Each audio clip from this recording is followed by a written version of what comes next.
Sa ngayon ay tatalakayin po natin ang kasaysayan ng Pilipinas sa panahon ng Lumang Bato.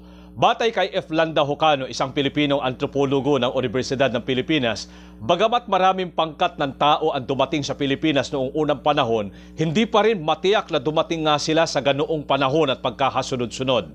Ayon pa sa kanya, di sapat na tanggapin bilang mga katibayan ng kaibahan ng kultura ng alinmang pangkat ang mga nahukay na relikya o labi na mga sinaunang tao. Hindi siya naniniwala sa ginawang pag-uugnay ng uri ng kagamitan sa pisikal na anyo at kultura ng isang pangkat. Hindi batayan ng taas o sukat ng tao upang iakma ang laki o liit ng kanyang kagamitan. Halimbawa, ang mga Negrito ay maliliit na tao kaya sila gumagamit na mga maliliit na kagamitan. Ang pinaniniwalaan ni Jocano ay nagmula sa iisang lahi ang mga sinaunang tao sa Southeast Asia na nanirahan sa Borneo, Java, New Guinea at Pilipinas at tinatayang 1.7 milyong taon na ang nakalilipas. Pinatunayan ito ng mga natuklasang relikya sa iba't ibang bahagi ng rehiyon.